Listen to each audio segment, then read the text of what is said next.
Partial derivative. अब partial डेरिभेटिभमा चाहिँ हामी के गर्छौँ भन्दाखेरि हामीलाई कुनै पनि एउटा इक्वेसन दिएको छ र त्यसमा चाहिँ यस्तो इक्वेसन दिएको छ र त्यसमा चाहिँ हामीलाई अब यक्सको ट्रममा डेरिभेटिभ गर भन्यो भने त्यो यक्सको ट्रम भएकोमा त्यो इक्वेसनबाट यक्सको ट्रमलाई मात्र डेरिभेटिभ गर्छौँ क्या। अब वाईको ट्रममा गर भन्यो भने वाईको ट्रमलाई मात्र डेरिभेसन गर्छौँ क्या। अब यसरी चाहिँ हामी यो पार्शियल डेरिभेटिभको क्वेसन गर्छौँ र अब यो एउटा जस्ट एक्जाम्पल हो पार्शियल डेरिभेटिभको क्वेसनको।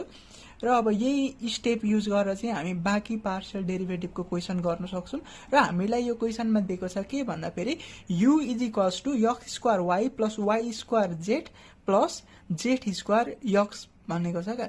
र हामीले चाहिँ के प्रुभ गर्नुपर्ने छ, के सो गर्नुपर्ने छ भन्दाखेरि पार्शियल अब यो युलाई चाहिँ हामीले एक्सको ट्रममा पार्शियल डेरिभेटिभ गरौँ हैन।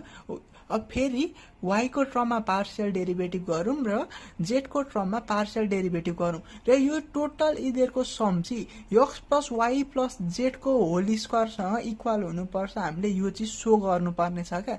हामीलाई दिएको के छ भन्दाखेरि u is equals to x square y plus y square z plus z square x. हामी यसलाई एउटा इक्वेसन 1 मान्छौँ र अब हामी यो इक्वेसन 1 लाई चाहिँ पार्शियल डेरिभेटिभ गर्छौँ क्या। सुरुमा एक्सको ट्रममा डेरिभेटिभ गर्छौँ, वाईको ट्रममा डेरिभेटिभ गर्छौँ हैन, अनि जेडको ट्रममा डेरिभेटिभ गर्छौँ। अब सुरुमा चाहिँ हामी अब एक्सको ट्रममा डेरिभेटिभ गरौँ। अब फर्स्टमा हाम्रो के छ भन्दाखेरि यु भनेको एक्स स्क्वायर वाई छ नि त। अब एक्सको ट्रममा भनेको डेरिभेटिभ गर्दा हामी एक्सलाई मात्र हेर्छौँ भनेपछि अब एक्स स्क्वायरलाई डेरिभेटिभ गऱ्यौँ भने हाम्रो के आउने भयो, त्यो पावर तल आउने भयो हैन।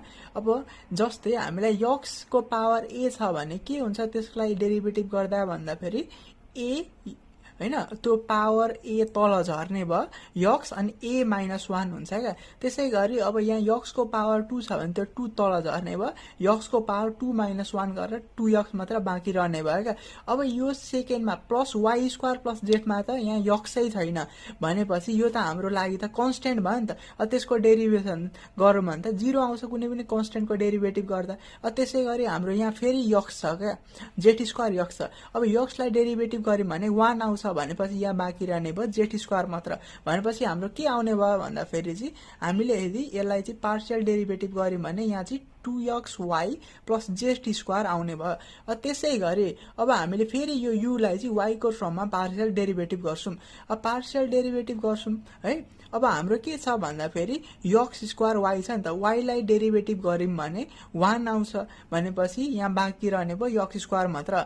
अब यहाँ वाई स्क्वायर जेड छ है। अब वाई स्क्वायरलाई डेरिभेटिभ गऱ्यौँ भने के आउने भयो भन्दाखेरि 2y आउने भयो नि त। अब जेड जस्ताको जस्तै छ। त्यसै गरी यहाँ वाई छैन भनेपछि यसलाई डेरिभेटिभ गर्दाखेरि यो त हाम्रो कन्स्टेन्ट जस्तो भयो, त्यही भएर त्यो आउने भयो 0। अब यसरी नै हामी अब जेडको पार्शियल डेरिभेटिभ गर्छौँ। अब जेडको पार्शियल डेरिभेटिभ गर्दा फेरि चाहिँ के हुन्छ भन्दाखेरि यहाँ त जेडै छैन भनेपछि त्यो उसको भ्यालु आउँछ 0 है। त्यसै गरी यहाँ जेड मात्र छ। जेडलाई डेरिभेटिभ गऱ्यौँ भने आउने भयो के भन्दाखेरि 1 भनेपछि बाँकी रह्यो वाई स्क्वायर। त्यसै गरी जेड स्क्वायर एक्सलाई डेरिभेटिभ गऱ्यौँ भने बाँकी रहने भयो के भन्दाखेरि जेड स्क्वायरलाई डेरिभेटिभ गर्दा आउँछ हाम्रो 2z है।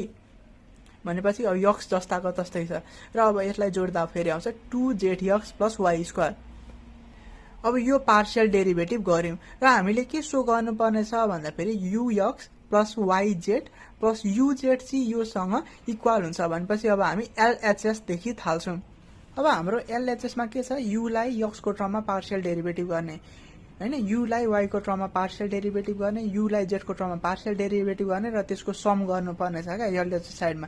भनेपछि 2xy plus z square plus 2yz plus x square plus 2zx plus y square.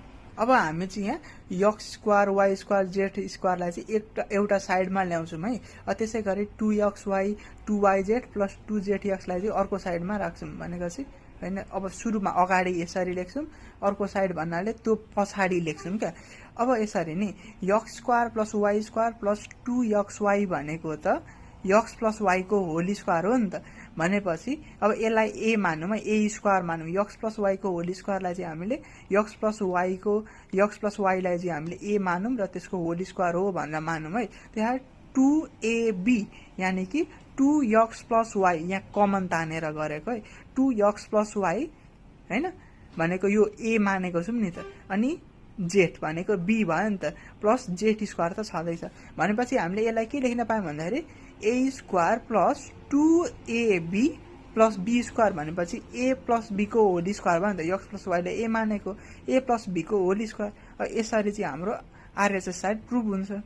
हामीलाई प्रुभ पनि त्यही गर्नुपर्ने छ नि त, सो गर्नुपर्ने छ। अब यही स्टेप युज गरेर चाहिँ हामीले बाँकी पार्शियल डेरिभेटिभको क्वेसन गर्न सक्छौँ।